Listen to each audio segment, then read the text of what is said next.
Yo, yo, yo. Today, we're going to talk about Kenny Omega's return to the Impact Zone. Also, there's been a slight modification to the pay-per-view. We're going to cover that and all on this week's review of Impact Wrestling.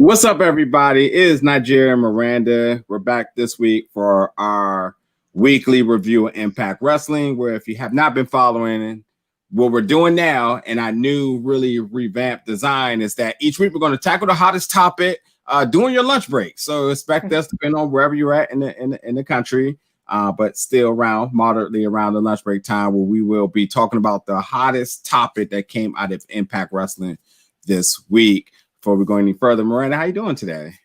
I'm doing great. Yeah, a little cloudy out here where I'm at, but hey, it's a good day. I don't care if there's a cloud in the sky or not. Probably warm. It is very rainy here in the Washington, D.C. area, and that's probably true. Now I feel silly for complaining because like my level is not nearly at the same level as you, so now I just feel silly. We can trade. We can absolutely trade. But if anybody who hasn't been following us as we've been doing our weekly Impact Wrestling reviews, we have changed the presentation of the show just a little bit, where we were breaking down and recapping weekly Impact on Access TV. But now what we're doing now is the following day, we're taking the hottest topic out of Impact Wrestling from that week, discussing it, going, a deep dive into that one topic, maybe a subtopic as well, and giving you all content for about 30 minutes of that. So we highly encourage two things. One, if you haven't subscribed yet to the YouTube channel, do so. That way you can see officially when we go live and you can be part of the conversations. And as well, too, by doing that, definitely jump in the comments. Let us know about your thoughts about this week's topic. And as I said, be a part of the conversation. But before we actually get into our topic, I think we got to, again, I said I had a little bit of news. So let's just talk about the news that came through the email about an hour ago. And that's the monumental night of Impact Wrestling's pay-per-view Rebellion, which was originally scheduled to be on April 24th, is now been moved to April 25th. So the statement that comes out with this announcement saying that Sunday night has traditionally been a night for big wrestling events in the sports history, and Rebellion is a huge event, as huge an event as any of them. Say Impact Wrestling Executive Vice President Scott D'Amore. Swann versus Omega, champion versus champion, title versus title is happening that every wrestling fan will want to witness. It just feels right that Rebellion takes place on Sunday. So that's the news with that. I quickly just want to know your thoughts about this movement. I think Scott's right. I mean, traditionally look for pay-per-views on Sunday, but like, did there just more with this? Anything else that could be happening? I don't know. That's a good question. As far as I know, there hasn't been anything really laid out on the schedule wise of other events happening, that weekend so far. But you're right. I mean, historically, when you think of big moments, big pay-per-views, they happen on Sundays. And as we'll talk about a little bit later on, this is really building on history, pro wrestling history that is slated to happen at Rebellion. So maybe they play it up, maybe they try and capture kind of an old school audience that's very used to having pay-per-views on Sundays. Maybe there is more to the story. I'm not entirely sure, but it doesn't seem to hurt just pushing it back one day to Sunday. Yeah.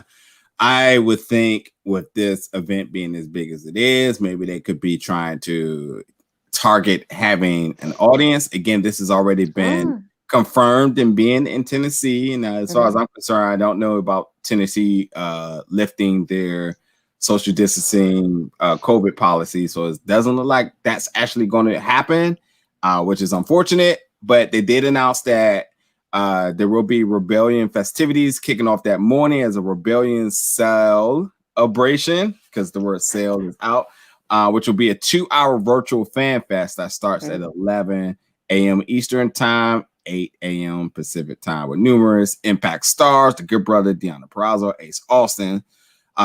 I mean, for me, you know, we know how the Impact Week start, and when they have an opportunity to do things that encompasses the fans, then they absolutely go for it. So I think with them announcing that they're going to have this virtual thing, is another indication that there will not be fans, which again is still very unfortunate, because, you know, us and including other fans I know are very excited to want to get back into being at one of their live shows. And I mean, what no better time would it be to be part of the most historic night in all of professional wrestling at Rebellion.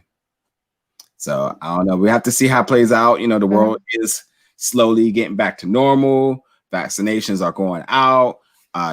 Florida is just doing Florida things.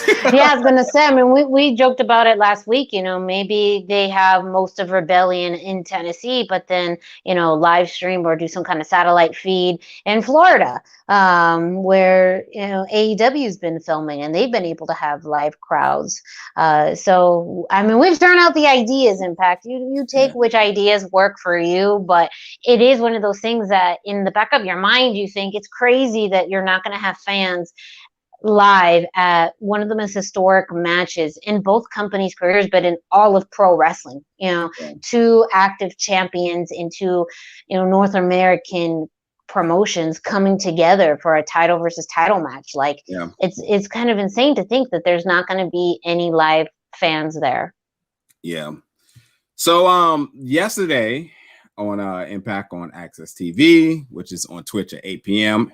It's obviously on Access at 8 p.m. or wherever, whatever time zone you're in. Ken Omega made his return to the Impact Zone, and I was curious about this one. And there was a couple of things that was a little bit different for me. They didn't wait the entire show for him to appear, which has been their tradition with him. But I was more interested into Don Callis' stance, and I felt like, you know, us as fans were kind of speculating as to what side is he going to pick. Whether it be some type of screwjob or some sorts to really have him stand firm with Impact Wrestling. I think by watching the promo yesterday, I don't really feel convinced as that being an angle. If I'm taking a man by his word, I feel like he is completely invested into Kenny Omega, and, you know, whatever it takes, he would, like you say, he will run Impact Wrestling dry of all blood for talent to face him, whatever it may be. But I think the biggest thing that came out of it, first of all, I thought it was a really good segment. I think it went for about 15 minutes. But very good, very passionate, very energetic, fiery. So I was definitely buying into it. They play off each other really well. I think the biggest thing for me is that there's a lot of emphasis that no one kicks out of the one-winged angel.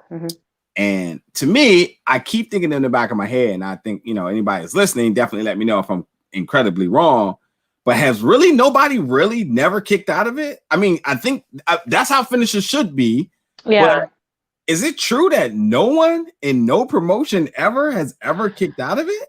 My memory's a little rusty, so I can't like specifically state that. I don't want to go on that. I imagine that if they are pushing that, it probably hasn't happened. Granted, now I have a feeling, I want to say that maybe someone in AEW's kicked out of it, but I don't, unless it was some other move. But, you know, it does, I do kind of like that as part of the story, because that is what Kenny Omega used to pin Rich Swann with back at Hard to Kill. So like that helps with that story because he's already used it on Rich Swann. It is his signature move, and it's, one that he's used all over the world. So that I don't think they have to keep pushing of how no one's kicked out of it. Even if no one has, I feel like the fact that Rich Swann has already had it and hasn't kicked out of it, that's where I think they could still go with this story. But I think the segment itself went a little too long and I wish it was a little bit more concise and cohesive. It just felt like, even though they have amazing chemistry in the ring, after a while, it just felt like kind of ranting and rambling. And I thought that, like, did Rich Swann miss Mrs. Q? Was Rich Swann supposed to come out? And then later on, seeing that he had his own segment. But that was my only kind of pet peeve with it. I felt like after a while, just like anything, if you ramble on and go on for too long, you start to lose some of the message. Now, the video package was awesome. Continue to emphasize how awesome Kenny Omega is. That's great as well. But I think after a while, I don't know. For me, it just went on a little bit too long. They could have cut it a little bit shorter and still have delivered the same exact message. Yeah. So I think, again, for what it's worth, I know the match is going to be good. Knowing Kenny Omega is going to do some time. I think we're looking at about 30-minute match here. Yeah.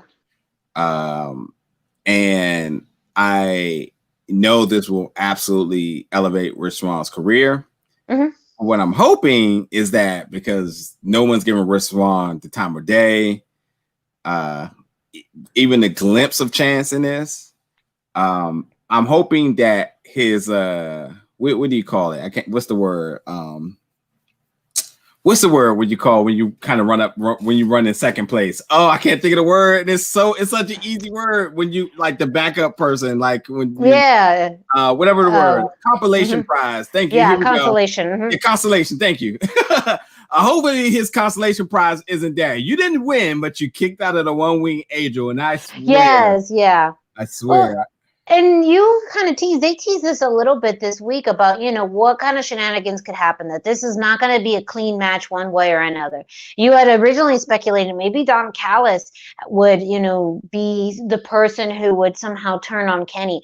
But it seems like what they're alluding to a little bit now more is the Good Brothers, that maybe the Good Brothers are going to be, the team that somehow turn on Kenny because somehow this additional tension, or I don't really know what's happening with the club right now, or what they're doing, the Elite, however it's called. But they talked about it, during this week, about how now they're going back to, talking about their stories with the boys, when before, they were all high and mighty with Kenny. So maybe that's where some shenanigans come in. It has nothing to do with Don. It's the Good Brothers.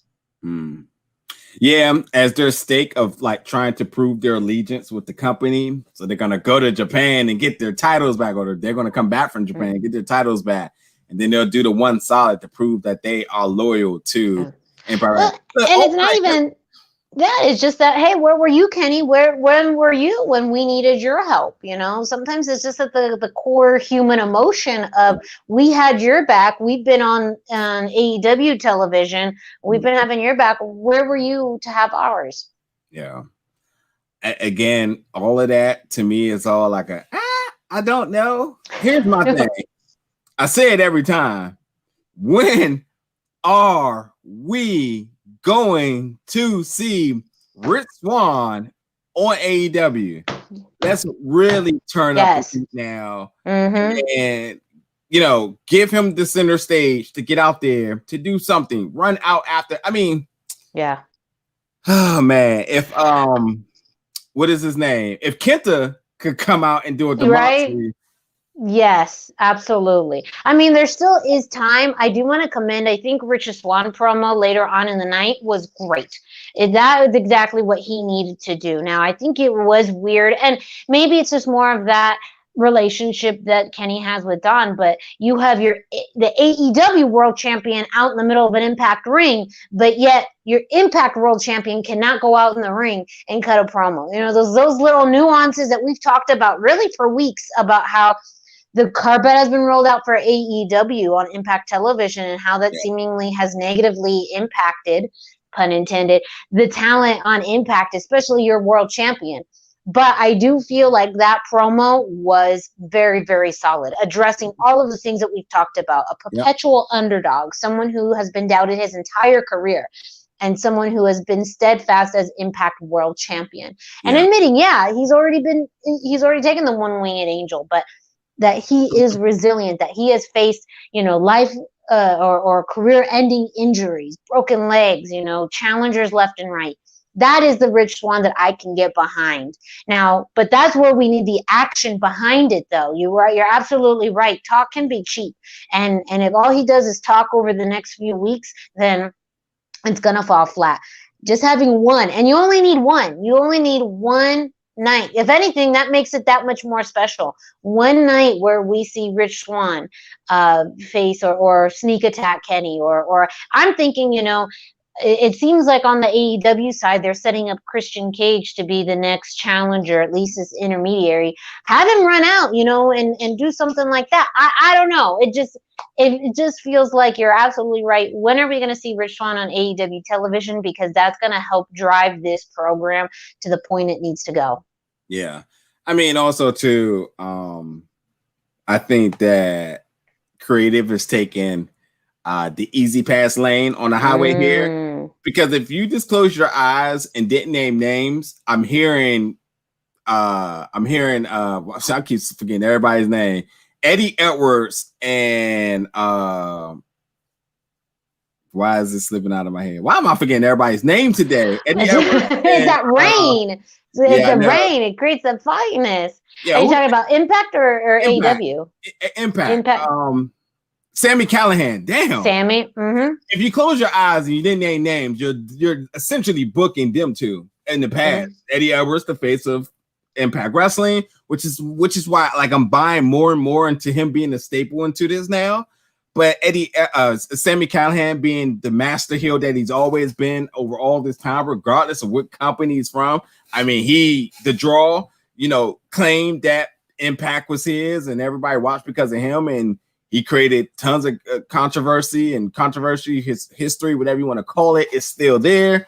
And essentially, we had to buy into Eddie Edwards ever having a chance after the eye incident, and a lot of us was thinking he was done, and how he Sammy was dirty, and they built a hell of a story. But again, you look at this Rich Swann and Kenny Omega things, it almost feels like the same thing, because especially with Rich Swann, but with Kenny Omega, it's always like, well, if Kenny Omega wins, then as Don Callis says, then it almost seems like the end of Impact Wrestling, as now Thanos has got another Infinity Stone, and it's just a matter before he snaps everything. But and he seems to be fully invested with the idea that this land is your land, this land is my land. I can't believe they even said that. These little kids out there. Again, I think at that point I was like, you could have cut that out. You could have cut that out, and you could have saved us those few moments of my life. But I digress. I think that essentially it sounds like if Kenny wins, that obviously Impact goes on, but now we're going to run talent through here for Kenny Omega to ultimately be, and for us as fans, we're if he wins, then every bit of investment as us fans watch Impact Wrestling seems to be going down the barrel, because you don't let him, along with the Tonys, come through, completely degrade this place, and run shop, and paid advertisement that is completely, at this point now, this feels like, man, whatever. The magic of Impact Wrestling and the resilience of them may seem to be all for nothing if this match goes the way it does. I mean, and here's the thing: let's be 100% honest. If Kenny wins, then we still watch, and we yes. But the idea is, where do our investments go? Yeah. As fans? What happens? Who do we care about? And And yeah, I mean, the world title picture is something that in any company is one of those main stories. So when you take that world title literally out of the picture and it now belongs, in another promotion, what does that look like? I would love to see maybe some type of promotional warfare where we do see Impact Wrestling rally. Maybe they do lose the world championship and then they rally, and we do have more of an AEW versus Impact Wrestling type of program for some time to try and get that belt back. And you do have the heart and core of Impact Wrestling, like an Eddie Edwards, even a Sami Callihan, maybe a Trey Miguel. You have all these people who they built and are building to come together. And maybe you have, people who were once enemies now rallying together for the sake of Impact Wrestling. If that's more of a feel-good story behind it, but that's also something that I think could be interesting. And we finally do see more of that crossover happening. That's ideal, but it doesn't feel like it. It just leaves you wondering what is going to happen. Yeah, I think he just booked Power Rangers. No wonder that sounded so familiar. Yes, I did. Yes. But Moose is the green or white ranger and comes in and just saves the day. The one who was the uncertain ally that comes in and makes the save for the day. I really don't even know what to think about with Moose right now. Again, we talked about last week. Yeah, he's out of the picture. Yeah, bigger dollars is to come, but again, as fans in the promotion, who do we want to invest in if you're just going to completely take the shovel and 6 feet of digging and lay Swann there? And I think by him losing, it's catastrophic for him. Him winning is also catastrophic. So it's as good as gambling could get. But I just don't see this happening in a way. I mean, it's a historic night. It's got to do historic things. I just don't. I don't know. I'm gonna be like this watching. The optimism is a little low here, just because of everything that we've seen since December. And that again, what we see on a weekly basis, the lack of full crossover, the fact that Kenny Omega has just had free range on TV time, the way that the Tonys address Impact, it just is a weird. It's just a weird vibe. And even then, I don't feel like I get this vibe about maybe anyone at Impact defending Impact. You don't see people like a Tommy Dreamer saying, man, those AEW guys, coming in and talking, crap, that gets my blood boiling. The commentary team doesn't. I feel like no one acknowledges that there is this whole, condescending demeanor that happens. They just go around like business as usual. And even then I would have that would make sense if someone was like, yeah, that's kind of crappy, even just something to acknowledge that. But I think even that makes it so much harder to be like, this is going to turn out well for Impact at the end of Rebellion. Yeah, I mean, Matt Stryker saying the beautiful AEW World Heavyweight Championship. He's right, but it's hold on, bro. Like that man about to steal your girl. You can't be talking about what he's wearing. For real. You're absolutely right on there. But that's the other thing I was almost forgot to bring up is that when they were addressing the Good Brothers about losing their belts, that started off with where have you been? Now that you lose your belts, you now you want to change with the regular people, and that's cool and all, but there's an overlining other issue going on here. Hey, bro, where have y'all been? Every Wednesday, y'all on Dynamite. Yes, so you can show up to the side project, but you can't show up to your real job. That's what I was surprised that did not happen. It was more like you lost your gold, so now you're just hanging with the homies. It's like, nah. Also, I love the Decay aspect in it. Yes. Rosemary is really, really getting back into her form that I fell in love with her way before in Decay. She's really getting back into form full stride. I love this new Decay. This is the new version of Decay. It is really, really good. Me too. But I dig it. I hate to really, really compare it, but this is essentially how WWE was completely being really an idea of like being inconspicuous about COVID. Like they pretended like it's never been a thing. They've never mentioned it at all. Where other promotions have been saying that, you know, how we're handling COVID and et cetera, the word COVID has been on television for them. And like, it's as simple as saying, we're wishing everybody the best that's going through the time, but WWE never even did so.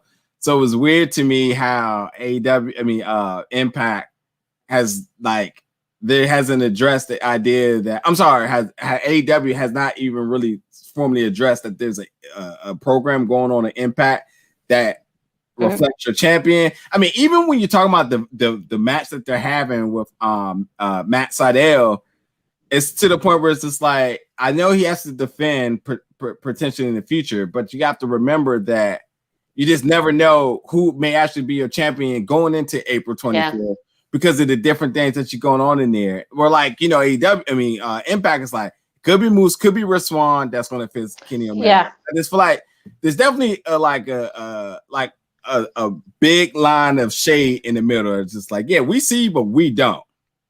Yeah, it's weird, like selective memory or selective acknowledgement. Memory. Yeah, it's just strange the way that, you know, they really want to only address the big elephant in the room with the, you know, the title versus title, but not anything else that's happening. And only literally like in the 5 minutes that the Tonys are on TV to promote that week's Impact or that week's AEW. Like that's literally all the acknowledgement that we really get.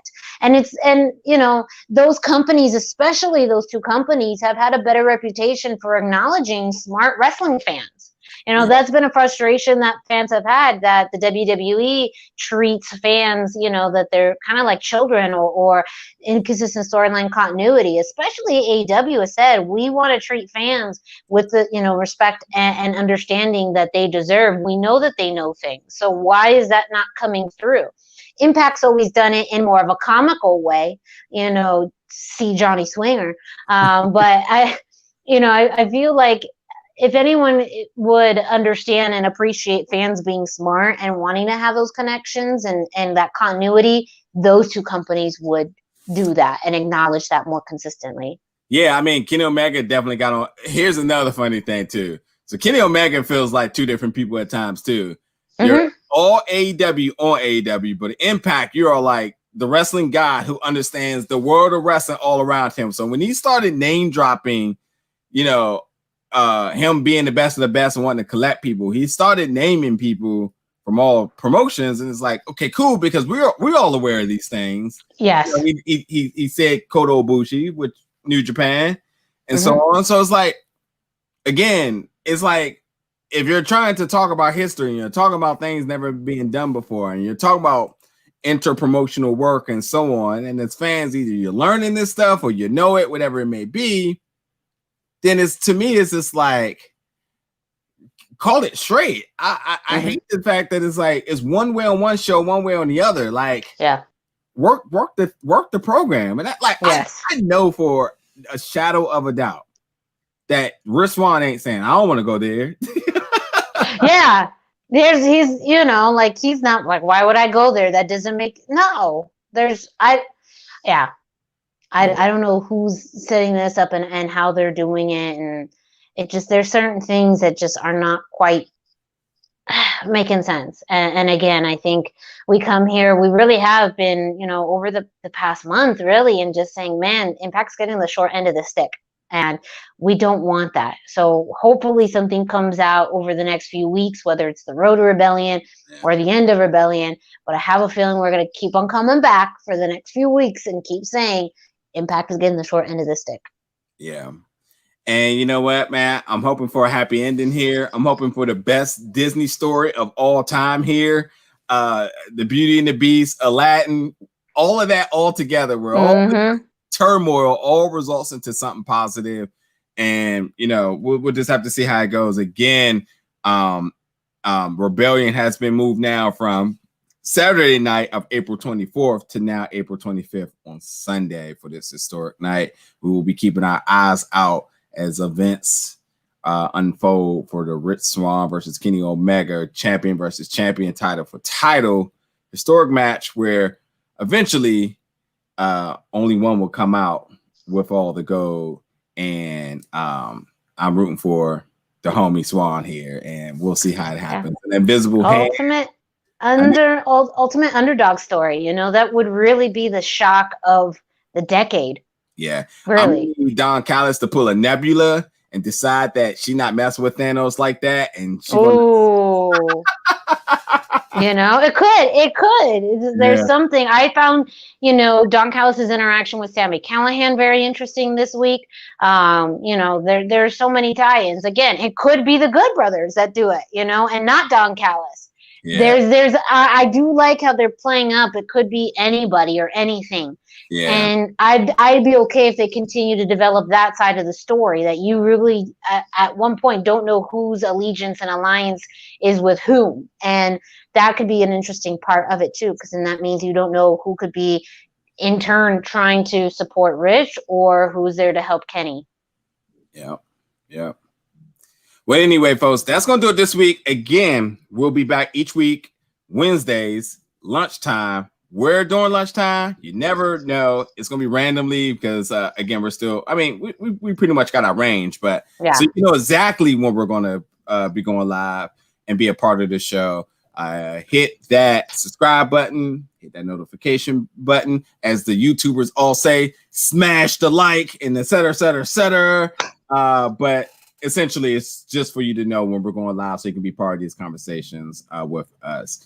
But that'll do it this week. Hopefully everyone's doing good, and we'll be back next week for more Impact Wrestling. Bye.